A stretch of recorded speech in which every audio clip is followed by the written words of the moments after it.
मौलाना अंसार रज़ा साहब, आप तो माशाल्लाह से अभी अभी आपकी वतन वापसी हुई है, क्योंकि आप मेरे ख्याल से उम्रा पर गए हुए थे और जब लौटे होंगे तो आपने ये सारी चीज़ें सुनी होगी। बताइए, आई लव मोहम्मद कहने से किसी को कोई परहेज नहीं है, कौन अपनी दुकान चलाने के लिए ये हरकतें कर रहा है? जी, अभी मैं आपकी रिपोर्ट आवाज़ बढ़ा दीजिए।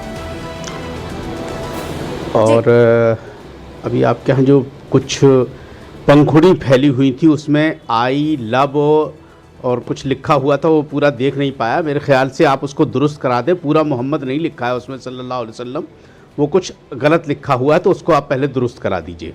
क्या क्या? जहाँ तक सवाल आई लव मोहम्मद सल्लल्लाहु अलैहि वसल्लम जो अभी आपकी स्क्रीन पे चल रहा था, और कुछ पंखुड़ियां पड़ी हुई थी फूल की, उसमें कुछ लिखा हुआ है पत्थर पे, उसको थोड़ा सा दुरुस्त करा दीजिए। मेरे नबी का नाम है, वो अधूरा लिखा हुआ है ताकि वो पूरा हो जाए। पर वो तो हमने थोड़ी चलाया है मौलाना अब आ साहब। जाइए आप। ये तो जिन्होंने बनाया है ये उनकी गलती है ना, उसकी ठेकेदारी और जिम्मेदारी मौलाना साहब मैं कैसे ले लूं, बताइए। मैंने कहा कि आपकी स्क्रीन पे चल रहा है, इसलिए मैंने कहा है कि वो चीज दुरुस्त नहीं है, उसको अगर आप चाहें तो दुरुस्त करा लें। मैं कह रही हूँ यही चीजें तो आपको पहले बता देनी चाहिए थी ना उन तमाम लोगों को जो आई लव मोहम्मद के नाम पर, आप देखिए कैसे अपनी सियासत चमका रहे, निकल पड़े हैं सबके सब, किसी को बदहुरमती की फिक्र ही नहीं है मौलाना साहब। अब सवाल आता है आई लव मोहम्मद सल्लल्लाहु अलैहि वसल्लम का। हमारे मुल्क में हमें बोलने की आज़ादी है, ना कोई हमें मुल्क से बाहर निकाल रहा है, ना किसी की हिम्मत है कि हमें निकाल दे। जो लोग ये सियासी रोटियां सेक रहे हैं उनको सेकने दीजिए, ये देश समझदार है। किस बात पर उनको निकलना ठीक है, एक गलती हुई, लोगों से बगैर सोचे समझे लोग निकल करके आए। नबी की मोहब्बत दिल में है, तख्तियों दिखाने से मोहब्बत पैदा नहीं होती है, ना उससे कोई फ़र्क पड़ता है। हम अपने नबी को दिल में बसाते हैं और बगैर नबी की मोहब्बत के हम मुसलमान भी नहीं हो सकते हैं। तमाशा करने से कोई कुछ नहीं होता है। और जहां तक सवाल अब राजनीति जो उस पर हो रही है, मेरे नबी के नाम पे, तो खुदा के वास्ते मैं सियासी लीडरान से गुजारिश करूंगा कि खुदा के वास्ते हमारे मजहब को, हमारे दीन को सियासत के प्लेटफॉर्म पर बेचने की कोशिश मत कीजिए, मत बेचिए नबी के नाम को। आपको सियासत करनी है, अगर आपके अंदर ताकत है तो आप कीजिए, पब्लिक को आप अपने नाम पर बुलाइए। जुमा की नमाज में जो लोग इकट्ठे हो जाते हैं उनका फायदा उठा करके, भोले भाले मुसलमानों का फायदा उठा करके आप ये मत कीजिए, मत कीजिए। ये मेरे नबी का नाम सियासी नाम नहीं है कि आप उसे बेचें। आप सौदा कर रहे हैं नबी के नाम का, लोगों के जज्बात को भड़का करके, मत कीजिए। और हम अपने मुल्क में सुकून से रहते हैं, हमें अपने भारत से मोहब्बत है। और हमने ये बात जब हम किसी और चैनल पे, जब हम मदीना शरीफ में थे, तब भी मैंने की थी। फराज भाई उसी शो में बैठे हुए थे मेरे साथ, कहा था रूबिका जी आपकी नौकरी चली जाएगी। फराज साहब आई एम सॉरी, दुखी मत होइएगा, I am sitting right here. देश का नंबर 1 डिबेट शो इस वक्त मैं कंडक्ट कर रही हूँ, इत्मीनान से कर रही हूँ, जुमे के दिन कर रही हूँ, हाथ में कलावा बांधा हुआ है और आई लव मोहम्मद फख्र से कह रही हूँ। लेकिन मेरी खूबसूरती यह है कि जितनी मोहब्बत मुझे सल्लल्लाहु अलैहि वसल्लम से है, उतनी ही इज्जत और उतनी ही मोहब्बत प्रभु राम के लिए भी है। किसी की लकीर छोटी बड़ी करने से राजनीति नहीं चमका रही यहां पर बैठकर।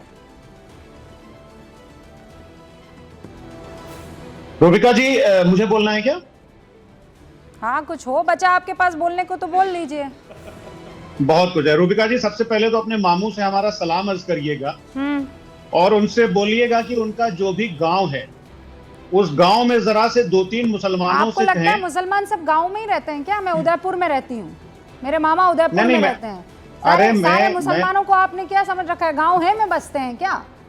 नहीं, मैं गाँव में रहता हूँ। मुसलमानों को मतलब गांव में रहना कोई खराब बात है क्या? अरे मैं कह रही हूँ, आपने स्टीरियोटाइप कैसे बना लिया कि मुसलमान गांव में ही रहता है?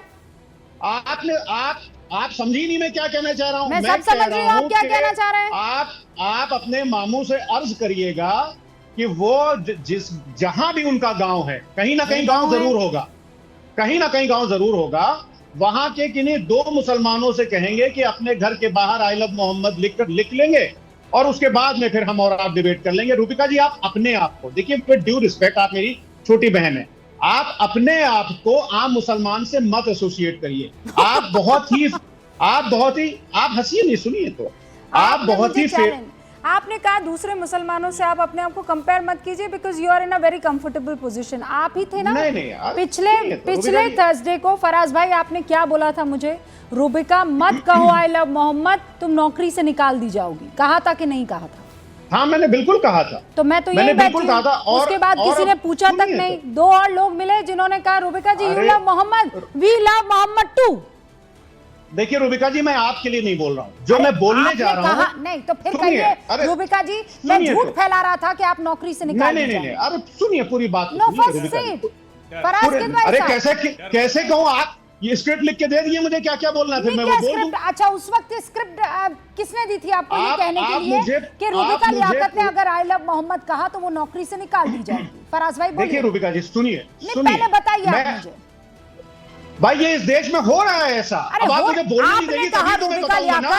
अगर तुमने आई लव मोहम्मद कहा तो तुम नौकरी से निकाल दी जाओगी, खुदा के वास्ते मत करो, है ना? अब सुनिए तो, फिर मैं तो आई लव मोहम्मद से आगे बढ़ी, मैंने ऑन एयर कहा ला इलाहा इल्लल्लाह मोहम्मद रसूलुल्लाह। वीएचपी के राष्ट्रीय प्रवक्ता बैठे हुए थे। वीएचपी के राष्ट्रीय प्रवक्ता जी, आपकी नहीं चलती क्या? आपने क्यों नहीं निकाल दिया रूबिका लियाकत ने? तो बोला था 10 बार आई लव मोहम्मद। आप इनके लिए जिहादी हैं भाई। जिहादी कैसे हो गए? इनके लिए आप जिहादी, ये हर चैनल पे बैठ करके हर मुसलमान को जिहादी बोलते हैं। अब मुझे आपने मौका दिया तो मुझे बोलने दिए, मुझे कंप्लीट करने दिए। रूबिका जी उस दिन भी बैठे हुए थे, सुनिए, मान लीजिए जिहादी रूबिका लियाकत ने आई लव मोहम्मद कहा तो फिर रूबिका लियाकत नौकरी से क्यों नहीं निकाली गई? ये क्यों नहीं बता पा रहे? रूबिका जी मुझे बोलने देंगी ना पहले, तभी तो मैं बताऊंगा कि क्यों नहीं निकाली गई। हाँ चलिए बताइए। रूबिका जी, इस देश के कुछ मुसलमान ऐसे हैं, मैं खुदारा आपको नहीं बोल रहा हूँ, जो राष्ट्रीय स्वयं सेवक संघ के बहुत करीबी हैं दिल के, उनके साथ कुछ नहीं होने वाला है। तो वो आई लव मोहम्मद मुसलमान के साथ होने वाला है जो आरएसएस की आइडियोलॉजी को नहीं मानता है। अच्छा तो मैं जो आरएसएस की आइडियोलॉजी को नहीं मानता है उसके साथ सब कुछ होगा इस देश में। ना मुझे एक बात बताइए फराज भाई, तो लास्ट थर्सडे में आरएसएस लास्ट थर्सडे में आरएसएस के कनेक्शन में नहीं थी जब मुझे नौकरी से निकाला जा रहा था? मैं कब बोल रहा हूँ? मैंने क्या हुआ थर्सडे के बाद में गई? क्या आप आरएसएस से कनेक्शन रखती हैं? मैंने तो नहीं बोला, आप बोल रही हैं। तो आप ये कह रहे हैं कि वो लोग आरएसएस से कनेक्शन है मोहम्मद? अरे मैडम, मैं तो बोल ही नहीं रहा हूँ। आप खुद अपने मुंह से बोल रही हैं कि आपके आरएसएस से कनेक्शन है। मैंने तो बिल्कुल नहीं बोला। अरे भाई मुझे मैंने तो बिल्कुल नहीं बोला कि आप राष्ट्रीय मुस्लिम मंच के मेंबर हैं। पहले ये बताइए मुझे। मैडम, मैं बोल तो रहा हूं कि वो लोग जो राष्ट्रीय मुस्लिम मंच से नहीं जुड़े हैं, वो अगर बोलेंगे तो उनकी नौकरी जाएगी, 100% जाएगी। राष्ट्रीय मुस्लिम मंच से मैं तो नहीं जुड़ी हुई हूं। मैं कब कह रहा हूं आप जुड़ी हुई हैं? मुझे नौकरी से क्यों नहीं निकाला जा रहा है? आपने अभी खुद कहा ना मैडम। आप देखिए मैडम, जैसे आप हमारी भी फेवरेट हैं, वैसे बहुत सारे ऑर्गेनाइजेशन की फेवरेट। नहीं, मैं आपकी फेवरेट कैसे हूं? क्योंकि मैं आई लव मोहम्मद कह रही हूं, और मैं वीएचपी की फेवरेट कैसे हूं? Because you are a good anchor. Because you are a good anchor. आप बहुत अच्छे से सरकार का पक्ष रखती हैं मैडम। अच्छा, गुड एंकर है, सरकार का पक्ष रखती हूँ। आप मुझे कंप्लीट करने देंगी ना? अरे मैं बोल रहा हूँ आप बहुत अच्छी एंकर हैं, बहुत फेवरेट है सरकार की, इसमें क्या प्रॉब्लम?